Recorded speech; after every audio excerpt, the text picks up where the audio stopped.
说八路军专在敌后打游击，那你知道为什么他们会在1940年集结上百个团发起百团大战吗？这背后其实是在4重因素作用下不得不做出的决定。前2个原因直接关乎抗战生死，后2个原因则跟八路军自身发展有很大关系。今天呢，咱们就挨个把它们都捋清楚。首先是第一个原因，也是最重要的原因，那就是打破日军诱降国民党当局的阴谋。1940年堪称全面抗战以来最艰难也最危险的一年。当时国际形势突变，德国在欧洲发动闪电战接连取胜，法国很快投降，英国也被打得喘不过气。日本见英法自顾不暇，立刻动了歪心思。他早就觊觎东南亚的石油、橡胶等战略资源，以前有西方列强牵制不敢行动，如今正好趁虚而入，南下掠夺资源。但日本要实施南进计划，必须先摆脱中国战场的泥潭，因此只能加紧对国民党政府的诱降活动。当时日本一方面强迫英国、法国关闭滇缅公路、滇越公路，切断境外对华物资援助，另一方面秘密接触国民党高层，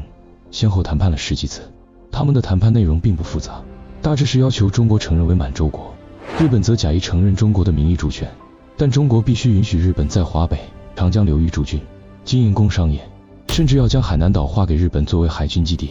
那蒋介石当时动心了吗？说实话，在日军的封锁和利诱下，他确实动摇过，但国民党内部意见并不统一，不少人反对与日本和谈。再加上即便蒋介石想答应，中国人民能答应吗？他总得给全国人民一个交代。就在他犹豫不决时，中国共产党通过情报系统掌握了当时的情况。一旦蒋介石妥协，不仅抗战大局会彻底崩溃，日本与国民党当局还很可能调转枪口，一起对付我党领导的抗日力量。延安方面果断做出决定，必须在蒋介石妥协之前主动出击，用一场大胜仗打破这种压抑的气氛，让全国上下看到中国人还在坚持抗日，中国不会忘。这一步要是慢了，抗战大局就真的崩了。第2个原因则与日军对我党领导的抗日根据地实施的囚笼政策有关。自全面抗战爆发后，我党领导的抗日武装在敌后战场让日军疲于应对，鸡犬不宁。为了压制我们，日军高层决定对八路军创建的抗日根据地实施封锁。他们的基本策略就是拼命地修建铁路、沿线路修建碉堡，挖掘深沟，将我们的抗日根据地分割成一块块孤立的区域。这样一来，八路军的活动空间越来越小，粮食、弹药、药品等物资无法运入，老百姓也被隔绝在根据地之外。长此以往，敌后根据地恐怕真的保不住了。因此，我们必须打这一仗，破坏日军的铁路线，切断他们的交通补给线。其实最初我们只计划出动22个团，但没想到战役一打响，各地的游击队、民兵，甚至是被日军欺压多年的老百姓，都主动加入了战斗。他们一同扒铁路、架桥梁、救伤员、送粮食，打到最后，参战部队足足有105个团，百团大战这个名称也由此而来。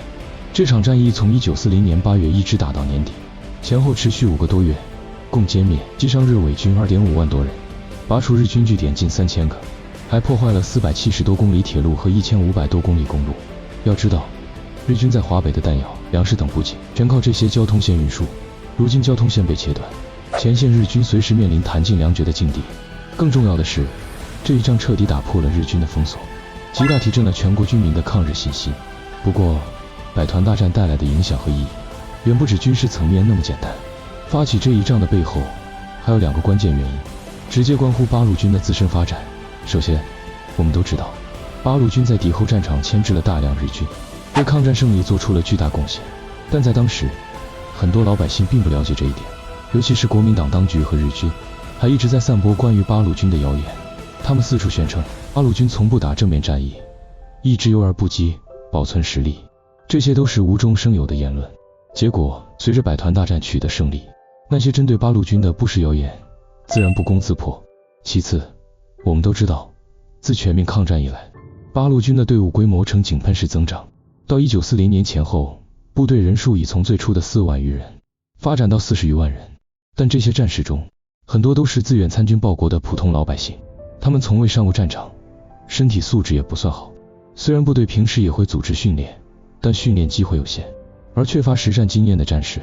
战斗力总归会略逊一筹。在这种情况下，百团大战不正是锤炼新兵的好机会吗？它让几十万八路军战士在实战中积累了宝贵经验，为之后更艰苦的斗争打下了坚实基础。如今回头看，百团大战并非想打而是必须打。这一战是打给蒋介石看的，是打给日本人看的，更是打给全中国老百姓看的。正是这一战，给了中国人民坚持到底、继续抗日的勇气。